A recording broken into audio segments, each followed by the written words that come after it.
Coucou les amis, j'espère que vous allez bien ce vendredi, donc 16 juin 2023. Le temps passe très très très vite. J'espère que vous allez bien. Donc je vous avais dit que je pourrais revenir éventuellement avant ou donc aujourd'hui même, vendredi. Donc moi me voici, j'ai pas eu le temps, comme je vous l'avais dit, j'avais pas mal de cartons à donner dans une association pour le cancer.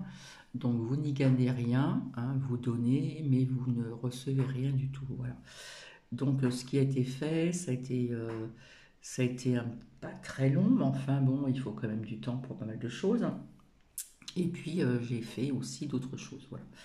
Ouais, quelque part, je donne beaucoup. Je donne beaucoup, ça, comme ça va faire des heureux. Donc j'espère que vous allez bien. Donc petit cappuccino comme d'habitude, hein, pour pas changer. Et puis je vais vous lire donc la phrase du jour. Ne te hâte pas, ne t'inquiète pas, tu n'es ici-bas que pour une courte visite. Comme je dis, nous sommes toujours de passage. N'oublie pas de t'arrêter pour respirer les fleurs. Ceci est de Walter Hagen. Alors je ne sais pas si on dit Hagen ou Hagen, mais je pense que c'est Hagen, hein. Voilà, donc j'espère que vous allez bien. Alors oui, je vous avais dit que je reviendrai avant ou vendredi. Donc me voici. Me voilà. Voilà. Ce matin, je me suis levée encore tôt. Voilà, je me lève très tôt parce qu'il fait bon, il fait frais. J'ai le temps de cuisiner, j'ai le temps de faire certaines choses, blablabla, blablabla. Donc je suis venue pour vous faire visionner et écouter en espérant que ça viendra jusqu'à vous. Donc, c'est des scientifiques ont découvert donc une civilisation avancée qui existait avant. Voilà. Donc, ça sera donc après je vais hop, plus de lumière. Je vais vous faire visionner et écouter donc en même temps. Hmm. Alors, j'avais rendez-vous chez mon médecin hier matin. Alors, hier matin donc à la première heure. Bon, il a toujours du retard puisque le soir, il s'en va très tard. Et donc, j'ai appris que depuis le 1er juin, chez ce médecin, quand je suis rentrée, j'avais la muselière, parce que c'était une obligation, autrement il ne vous prenait pas. Et comme c'est un bon médecin quand même, malgré ce que je vous ai dit, etc. Donc, j'ai été la première arrivée. Et j'ai pas vu sur le comptoir où il y a la secrétaire le gel désinfectant. Je dis tiens, il n'y en a plus. Non, non, c'est plus la peine et tout. Donc, hop, je m'assieds et j'ai pas fait attention que la secrétaire n'avait plus de muselière. J'ai vraiment pas fait attention à ça. Hein, des fois, je détaille des choses, mais pas tout le temps. Et puis, donc, je me suis assise et là, vis-à-vis de l'année dernière, on avait, vous savez, un truc qui tourne et qui nous fond de l'air, alors que l'année dernière, c'était interdit. Et là, il y en avait. Donc, je me suis assise pratiquement un peu en biais devant, puis j'ai un petit peu échangé avec la secrétaire. Donc, c'était intéressant. Je lui ai dit, mais vous ne portez pas de, vous ne portez pas de, vous ne portez plus de, je lui ai pas dit le mot muselière, vous comprenez bien sûr. Non, non, ce n'est plus obligatoire, c'est affiché là depuis le 1er juin, nanana, nanana. Et je lui ai posé des questions parce que vous savez très bien que les secrétaires ont quand même un lien avec donc certains docteurs et ils savent certaines choses quand même à l'avance, hein. Je vous avais expliqué des cocoricots, etc. Et nana, et nana. Donc je lui ai dit, mais j'ai cru entendre qu'il y aurait encore un nouveau cocorico qui va arriver. Elle me dit non, bah nous on n'est pas au courant, etc., etc. Bon, alors il y en a qui disent qu'il va y avoir un nouveau cocorico, d'autres qui disent que non. Et vous savez très bien que les médecins, certains médecins, comme je vous ai expliqué, m'ont dit qu'il y aurait plusieurs variantes, etc., etc. Bon, tout s'est très bien passé, très bonne tension, machin et tout, ordonnance, et après je suis partie. Après course, etc., etc. Donc j'étais très étonnée de sa part, parce qu'il y a des médecins ou chez des dentistes qui ne... Comment dire qui n'en portaient plus, etc. C'était plus une obligation. Et j'étais la seule dans la salle, après il y a des gens qui sont venus, puisqu'il a eu du retard, être sans muselière. Tout le monde avait une muselière. Bon, chacun fait ce qu'il veut, hein, d'accord? Donc voilà. Alors, ce partage que je vais vous faire à écouter et à visionner, donc des scientifiques ont découvert une civilisation avancée qui existait avant, eh bien, je vous expliquerai le pourquoi du comment, puisque je vous avais dit que je reviendrai vers vous via ce qui se passe sur YouTube. Certains, j'allais dire que j'allais faire ça à part. D'accord? Donc, je reviendrai vis-à-vis de ce que je vais vous faire donc, découvrir, écouter et visionner si bien sûr ça vous intéresse. Donc, je l'ai écouté avant, ça dure quoi, 20 minutes, un truc comme ça. Mais je ne suis pas toujours en accord avec ce que l'on dit. Il y a une partie oui, il y a une partie non. Et comme je le dis tout le temps, pour les personnes à qui ça résonne, tant mieux. Voilà, si ça ne résonne pas en vous, ben, vous quittez. Hein, voilà, chacun a droit à sa réflexion, etc., à se poser des questions et puis à ressentir aussi certaines choses par rapport à ce que vous allez donc écouter et voir. Voilà, voilà. Et je vous avais dit que je reviendrai à part. Donc ceci a un lien avec ce que je vais vous dire donc par la suite. Euh, comment dire? Vis-à-vis de ce qui se passe sur YouYou.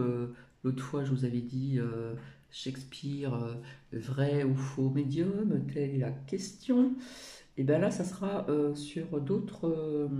Ça sera plus sur les médiums, ça sera sur autre chose, un autre sujet. Voilà. Ça, ce n'est pas de la critique, c'est juste d'avoir du bon sens.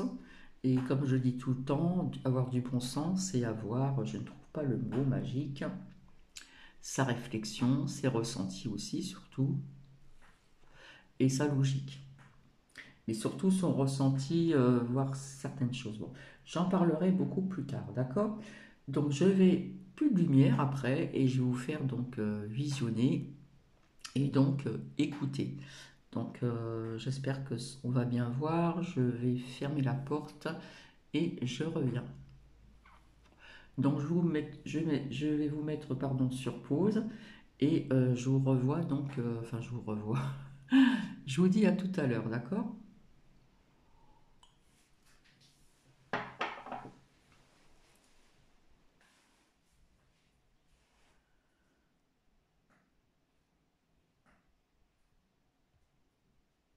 La plupart de ces débats mettent en avant le fait qu'il y a eu plusieurs civilisations sur notre planète.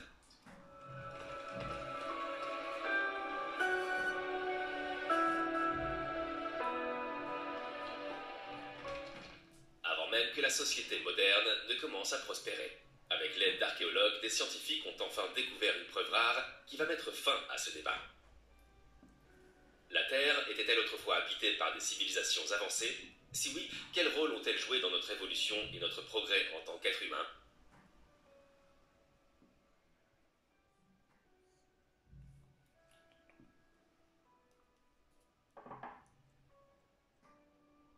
Rejoignez-nous pour découvrir l'existence d'une civilisation avancée avant l'apparition de l'homme. Depuis la création de la Terre il y a plus de 4 milliards d'années, les scientifiques, les historiens et les archéologues ont noté et daté les événements qui se sont déroulés sur notre planète.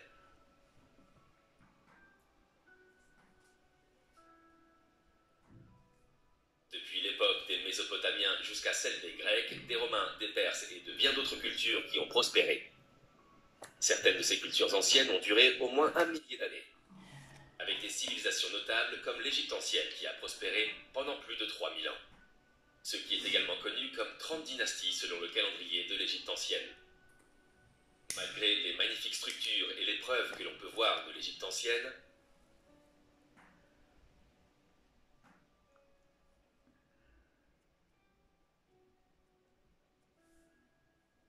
il existe encore des théories de scientifiques affirmant qu'il ne s'agit pas de la première civilisation avancée à avoir honoré la surface de notre planète.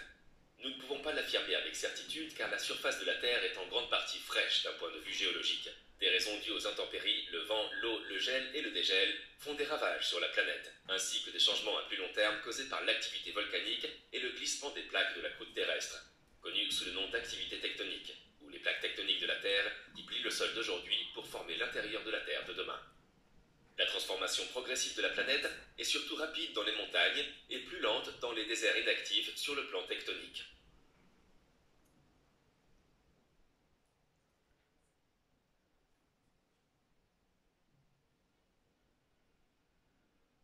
Mais alors que les scientifiques poursuivaient leurs recherches pour trouver la surface la plus ancienne du monde, ils sont tombés sur un ancien pavement dans le désert de Negev, en Israël. L'inspection de la zone a permis de découvrir une région datant de 1,8 million d'années, selon Harry Madmon et ses collègues de l'université hébraïque de Jérusalem. Cette région du désert du Negev, j'ai une surprise pour toi. Une ancienne vaste étendue de surface connue. Le site découvert est plus de 4 fois plus ancien que la chaussée désertique la plus ancienne confirmée, située dans le Nevada, d'après les détails figurant sur le site de l'American Association for Advancement of Science. La datation a été réalisée en examinant les concentrations d'un isotope particulier, appelé 10Be, qui n'est produit qu'à la surface et qui indique depuis combien de temps un objet spécifique a été exposé. Mais cela ne prouve pas pour autant qu'il existait une civilisation avancée avant l'homme. Les scientifiques et les chercheurs ont l'habitude de penser aux civilisations disparues lorsqu'il s'agit de statues sous-marines et de ruines souterraines d'anciennes civilisations. Mais ces types d'artefacts n'ont de valeur ultime que si vous souhaitez effectuer des recherches sur une échelle de temps de quelques milliers d'années. Mais dès que l'on remonte à des dizaines de millions ou des centaines de millions d'années, les choses deviennent plus éparses. Il est difficile de remonter à des dizaines ou des centaines de millions d'années, car les archives géologiques ne vont pas au-delà de ce que les scientifiques et les chercheurs appellent la période du Quaternaire, qui remonte à environ 2,6 millions d'années. Si les scientifiques décident d'effectuer des recherches au-delà du Quaternaire, il faut savoir qu'à ce moment-là, tout a été retourné et réduit en poussière.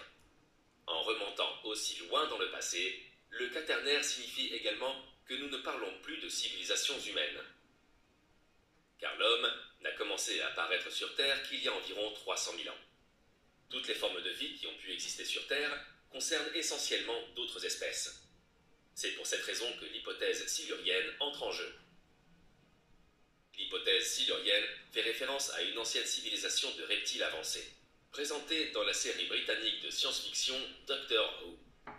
Des scientifiques de l'Institut Goddard d'études spatiales de la NASA et de l'Université de Rochester observent que les preuves scientifiques montrent clairement que notre race est la seule civilisation avancée à avoir jamais existé sur notre planète. Cependant, Adam Frank, professeur de physique et d'astronomie à Rochester et co-auteur de l'hypothèse silurienne, s'est demandé si nous étions vraiment la première espèce technologique sur Terre. Cette question a été posée parce que la civilisation humaine n'a une société industrielle que depuis environ 300 ans, alors qu'il y a une vie complexe sur Terre depuis près de 400 millions d'années. Imaginons donc que si une pluie d'astéroïdes survient aujourd'hui et entraîne l'extinction de l'homme, toute civilisation future qui émergerait sur Terre après des millions d'années pourrait avoir du mal à reconnaître les traces de la société humaine. De même, si une ancienne civilisation existait sur la planète il y a des millions d'années, nous pourrions avoir du mal à la découvrir. Cependant, les scientifiques et les chercheurs de la Terre n'abandonnent jamais tant qu'ils n'ont pas trouvé un indice. Seraient-ils donc en mesure de découvrir des traces évidentes d'une espèce ancienne et avancée qui aurait construit une civilisation industrielle relativement éphémère bien avant la nôtre? Peut-être par exemple que certains animaux primitifs se sont brièvement élevés dans la société au cours de l'ère paléocène, qui a duré de 66 à 56 millions d'années environ. Des fossiles attestent de cette époque, bien sûr, mais le secteur de la vie qui est fossilisé est toujours minuscule et varie en fonction de l'époque et de l'habitat. Il serait donc facile de passer à côté d'une telle civilisation industrielle qui s'est étalée sur 100 000 ans. Un chiffre qui serait 500 fois plus long que ce que notre civilisation industrielle a fait depuis que nous existons sur Terre.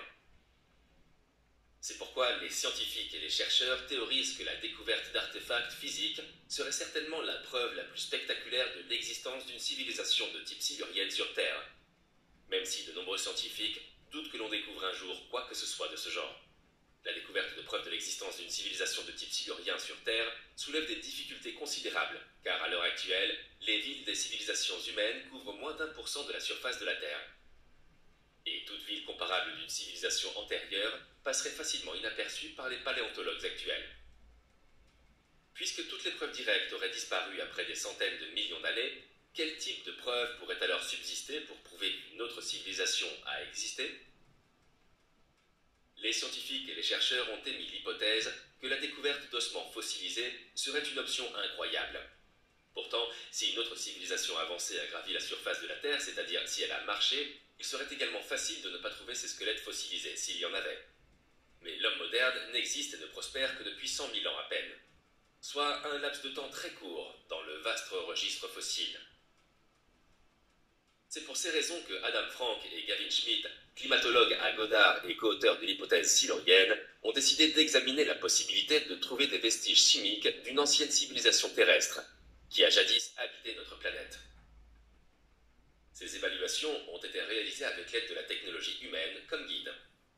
Les deux co-auteurs de l'hypothèse silurienne, Frank et Schmidt, ont suggéré de se concentrer sur les plastiques et autres molécules synthétiques qui ont survécu suffisamment longtemps. Les retombées radioactives faisaient également partie du contexte, au cas où des parties de l'ancien peuple lézard auraient pris part à une guerre atomique. Dans le cas de l'homme, le développement technologique a évolué parallèlement à des extinctions massives et à des changements environnementaux rapides, ce qui constitue également un problème imminent. Les scientifiques ont toutefois continué à chercher des moyens de contourner ce problème. Après avoir vérifié de nombreux événements géologiques d'une brusquerie suspecte datant des 380 millions d'années écoulées, l'équipe chargée de l'hypothèse a conclu qu'aucun d'entre eux ne correspondait clairement à un profil technologique. Indépendamment de ces résultats, l'un des scientifiques, Frank Adams, propose de poursuivre les recherches, par exemple en examinant comment les produits chimiques industriels modernes subsistent dans les sédiments océaniques et en vérifiant ensuite redessinez votre silhouette. Possible de trouver des traces de produits chimiques similaires dans les archives géologiques. Selon Frank, une connaissance approfondie de l'empreinte environnementale de l'homme aurait également des conséquences pratiques. Elle nous aiderait à trouver des meilleurs moyens de parvenir à un équilibre à long terme avec la planète, afin que nous ne devenions pas l'espèce oubliée de demain. Mais si nous supposons que la civilisation humaine s'effondre à son stade actuel de développement, quelles traces de notre existence allons-nous laisser derrière nous? Cela ne devrait pas être une tâche difficile car notre civilisation industrielle humaine s'est complètement mondialisée. Par conséquent, l'activité collective de l'humanité crée quelques traces qui seront retrouvées par les chercheurs et les scientifiques 100 millions d'années plus tard. Prenons par exemple l'utilisation massive d'engrais par notre civilisation. Les engrais permettent de nourrir 7 milliards de personnes. Et cela signifie également que nous changeons le cours des flux d'azote de la planète dans la production alimentaire. Les scientifiques et les chercheurs ont pu constater cette utilisation intensive dans les attributs de l'azote apparaissant dans les sédiments de notre époque. Il en va de même pour notre soif incessante d'éléments des terres rares utilisés dans les gadgets électroniques. Ces atomes sont aujourd'hui beaucoup plus nombreux qu'ils ne devraient l'être à la surface de la planète. Ils pourraient également apparaître dans les sédiments futurs. Même la création et l'utilisation de stéroïdes synthétiques sont devenues si répandues qu'elles pourraient être détectées dans les strates géologiques dans moins de 10 millions d'années. N'oublions pas non plus tout ce plastique éparpillé sur la planète.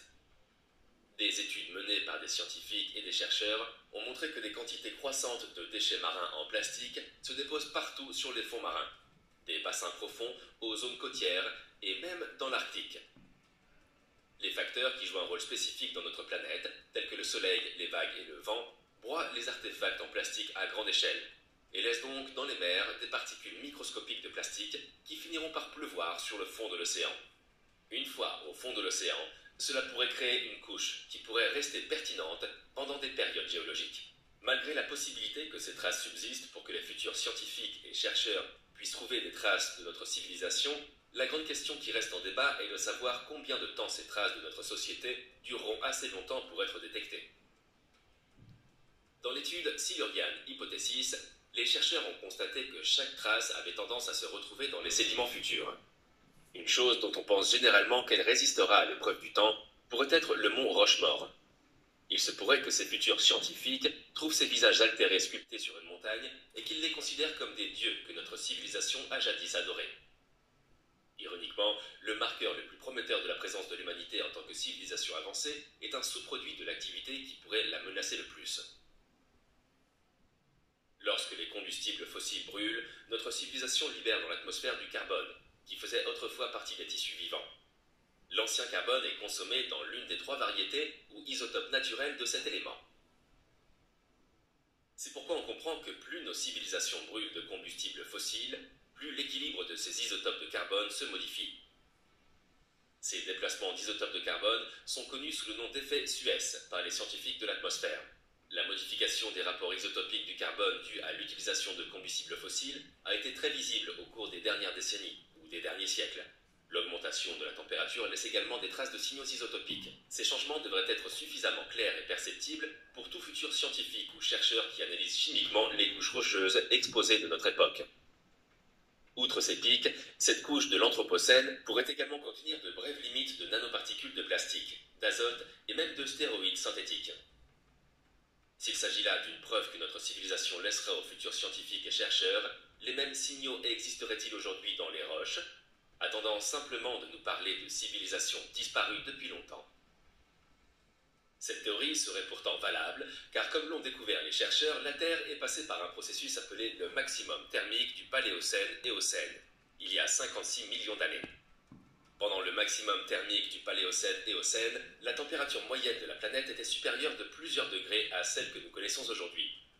À cette époque, le monde était presque dépourvu de glace. Les températures estivales classiques au pôle atteignant près de 21 degrés Celsius. En examinant l'enregistrement isotopique du maximum thermique du Paléocène et de l'Éocène, les scientifiques ont détecté des rapports isotopiques de l'oxygène et du carbone pénétrant précisément de la manière dont nous nous attendons à les voir dans l'enregistrement de l'Anthropocène.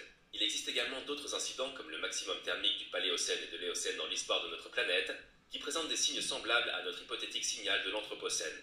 Il s'agit notamment d'un événement survenu quelques millions d'années après le PETM, appelé couche éocène d'origine mystérieuse, et d'événements notables survenus au Crétacé, qui ont privé l'océan d'oxygène pendant de nombreux millénaires, voire plus longtemps que ce qui est suggéré. Mais ces événements sont-ils signes de civilisations industrielles non humaines antérieures? Nous ne le pensons pas, mais nous ne pouvons pas en être trop sûrs. Bien qu'il existe des traces indiquant que le maximum thermique du Paléocène-Éocène pourrait avoir été influencé par une libération intense de carbone fossile enfoui dans l'air, c'est l'échelle de temps de ces changements significatifs qui est en cause. Les pics isotopiques du maximum thermique du Paléocène-Éocène s'abaissent et s'élèvent sur une période de quelques centaines de milliers d'années. Mais ce qui rend l'Anthropocène si exceptionnel dans l'histoire de la Terre, c'est la vitesse à laquelle nous rejetons du carbone fossile dans l'atmosphère de notre planète. Il y a également des périodes géologiques où le dioxyde de carbone de la Terre était aussi élevé, voire plus élevé qu'aujourd'hui. Mais jamais, au cours des 4 milliards d'années d'histoire de la planète, une telle quantité de carbone enfoui n'a été rejetée dans l'atmosphère aussi rapidement. Les pics isotopiques que nous observons dans les archives géologiques ne sont donc peut-être pas assez pointus pour correspondre à l'hypothèse du Silurien telle que nous la concevons. Cependant, il semble qu'il y ait un problème. Si l'activité industrielle d'une espèce antérieure ne survit pas suffisamment longtemps, il sera difficile pour nos chercheurs de la retrouver facilement. Les pics du maximum thermique du Paléocène et de l'Éocène nous expliquent principalement les délais de réaction de la Terre à ce qui l'a déclenché, et non obligatoirement l'échelle de temps de la cause. Il pourrait donc être nécessaire d'utiliser des méthodes de détection à la fois spécialisées et nouvelles pour détecter les traces d'un événement de courte durée dans les sédiments anciens. En d'autres termes, si vous ne le cherchez pas catégoriquement, vous risquez de ne pas le trouver. Telle est la conclusion la plus concrète de l'étude sur l'hypothèse silurienne. L'étude de l'hypothèse silurienne n'a pas été facile pour les deux auteurs, Adam Frank et David Schmidt, car il est rare que des chercheurs écrivent un article suggérant une hypothèse qu'ils ne soutiennent pas. En effet, Adam et Gavin ne croient pas que la Terre ait abrité une civilisation paléocène vieille de 50 millions d'années. Mais lorsqu'on leur a demandé s'ils pouvaient constater l'existence de véritables sociétés industrielles anciennes, les auteurs de cette étude ont été contraints de s'interroger sur les types génériques d'impact qu'une civilisation pourrait avoir sur une planète. C'est en gros le point de vue astrobiologique sur le changement climatique. Lorsque la culture atteint des échelles véritablement planétaires, certaines réactions doivent se produire sur les systèmes planétaires couplés qui lui ont donné la vie, l'air, l'eau et la roche. Cela sera particulièrement vrai pour les jeunes civilisations comme l'espèce humaine, dont les capacités technologiques sont encore en progression. En d'autres termes, il n'y a pas de cadeau gratuit. Si certaines sources d'énergie auront des effets moindres, par exemple l'énergie solaire par rapport aux combustibles fossiles, il est impossible d'alimenter une civilisation mondiale sans que cela n'ait un impact sur la planète. Lorsqu'on prend conscience du changement climatique et de la nécessité de trouver des sources d'énergie moins polluantes, l'impact est d'autant plus faible. Par conséquent, plus votre civilisation sera durable, plus le signal que vous laisserez aux civilisations futures sera faible. Un autre élément ajouté par cette étude à la théorie d'une civilisation avancée existant avant l'homme est la possibilité hypothétique que certaines planètes possèdent des cycles de développement et d'effondrement des civilisations alimentés par les combustibles fossiles. Supposons qu'une société donnée utilise des combustibles fossiles dans ses entreprises ou dans ses activités. Dans ce cas, ils peuvent déclencher un changement climatique, entraînant une diminution massive des niveaux d'oxygène dans les océans. Les faibles niveaux d'oxygène, également connus sous le nom d'anoxie océanique, contribuent à créer les conditions nécessaires à la production de combustibles fossiles, tels que le pétrole et le charbon dans un premier temps. Grâce à cet effort, une civilisation et sa disparition peuvent être à l'origine de nouvelles sociétés dans l'avenir. Mais lorsque nous nous interrogeons sur les civilisations perdues dans les profondeurs du temps, nous nous interrogeons également sur la possibilité de règles universelles guidant l'évolution de toutes les biosphères dans tout leur potentiel créatif, y compris la naissance de toutes les civilisations. Même sans les paléocènes conducteurs de pick-up, nous commençons à peine à entrevoir la richesse de ce potentiel. Malgré le point de vue d'Adam Frank et de Gavin Schmidt, Frank est une personne curieuse qui souhaite étudier les idées plus hors du commun dans le cadre de la recherche de signatures du type silurien. Vous pourriez essayer de chercher sur la Lune, a-t-il déclaré. L'inspection de la Lune est l'un des objectifs et l'une des cibles choisies par Jason Wright, astronome à l'université de Penn State, et quelques autres chercheurs qui appliquent actuellement un raisonnement scientifique complexe et élaborent des théories sur la possibilité de civilisations technologiques préhumaines. Les planètes habitables, comme la Terre, sont plutôt douées pour détruire ce qui n'est pas entretenu à leur surface, explique Jason Wright. Sur la base de cette affirmation, il a nourri l'idée qu'une civilisation aussi avancée que celle qui a vécu sur notre planète pourrait avoir voyagé dans l'espace. Si ces civilisations ont voyagé dans l'espace, des preuves de la technologie utilisée à leur époque, ou technosignatures, pourraient être découvertes ailleurs dans le système solaire. Cependant, Wright suggère également que la recherche de tels artefacts ne se limite pas à la surface lunaire. La surface de planètes comme Mars et les astéroïdes peuvent également être inspectées. D'autres endroits où de tels objets pourraient théoriquement prospérer pendant des centaines de millions, voire des milliards d'années, et être encore détectés par les générations futures, devraient être vérifiés. Le lancement par SpaceX d'une Tesla Roadster dans l'espace donne une idée de la manière dont une telle recherche pourrait se dérouler. Plusieurs astronomes ont braqué leur télescope sur la voiture spatiale. Ils ont montré que même si l'on n'avait aucune idée de ce que l'on regardait, on l'identifierait presque immédiatement comme un astéroïde à l'allure bizarre. La découverte de signatures technologiques dans l'espace peut être considérée comme une mission laborieuse. Mais Wright estime que cet effort portera ses fruits. Il y a bien d'autres raisons de trouver des structures particulières sur Mars et sur la Lune, et de chercher des astéroïdes bizarres, explique-t-il. Ces découvertes pourraient révéler de nouveaux détails sur l'évolution et l'histoire du système solaire, ou sur des ressources qui pourraient être utiles aux futurs voyageurs de l'espace. Si la mission aboutit à la découverte d'un obélisque noir géant quelque part, tant mieux. Outre Jason Wright, d'autres personnes croient fermement que bien avant l'existence de l'Égypte, de la Babylonie et de la Mésopotamie, une civilisation avancée a prospéré plus tôt dans l'histoire de la Terre. L'une de ces personnes est un autodidacte nommé Graham Hancock. Il est convaincu qu'une civilisation glorieuse a existé et qu'elle a été anéantie par une comète ou un astéroïde, il y a environ 12 000 ans. La plupart des preuves de l'existence de cette civilisation ont disparu, ne laissant que des traces infimes de la culture disparue. L'une de ces traces, dont Hancock pense qu'elle est un avertissement énigmatique, une telle catastrophe céleste pourrait également arriver à notre civilisation. Mais quelle que soit la gravité d'un impact extraterrestre, les scientifiques et les chercheurs supposeront qu'après des siècles de prospérité, tous les outils, structures, vêtements et vraisemblablement l'écriture et d'autres formes de technologie d'une civilisation avancée ont disparu de la surface de la Terre. L'hypothèse de l'impact de Hancock provient de scientifiques qui l'ont suggéré pour la première fois en 2007, pour expliquer l'extinction de la mégafaune nord-américaine qui s'est produite au cours de cette période et qui a fait l'objet d'un débat scientifique vigoureux, qui qui toutefois n'a pas été couronné de succès. À l'appui de l'absence de cratères d'impact dans le monde à cette époque, les dates radiocarbone de la couche de carbone, de charbon, de suie, de microsphérules, d'iridium et de nanodiamants, qui seraient le résultat de cet événement désastreux, varient considérablement avant et après l'extinction de la mégafaune, soit entre 14 000 et 10 000 ans. Par ailleurs, si 37 genres de mammifères se sont éteints en Amérique du Nord, alors que la plupart des autres espèces ont survécu et prospéré, 52 genres de mammifères se sont éteints simultanément en Amérique du Sud, sans que l'on puisse supposer que cela soit dû à l'impact. Ces extinctions se sont produites avec l'arrivée de l'homme, ce qui renforce l'hypothèse de la chasse excessive, plus largement acceptée. Hancock fonde également ses arguments sur l'ignorance. Ces raisons sont basées sur l'argument « les scientifiques ne peuvent pas expliquer X, alors Y est une théorie légitime » ou sur l'argument de l'incrédulité personnelle « je ne peux pas expliquer X, alors ma théorie Y est valide ». Les créationnistes utilisent ce type de raisonnement, mais dans le cas de Hancock, les dieux sont les magiciens de la civilisation pour nous. Ce raisonnement pose deux problèmes. Les scientifiques ont de bonnes explications pour les X de Hancock. Par exemple, le grand sphinx et les pyramides, même s'ils ne sont pas tout à fait d'accord. Deuxièmement, une théorie doit reposer sur des preuves positives, et pas seulement sur des preuves négatives contre des théories acceptées.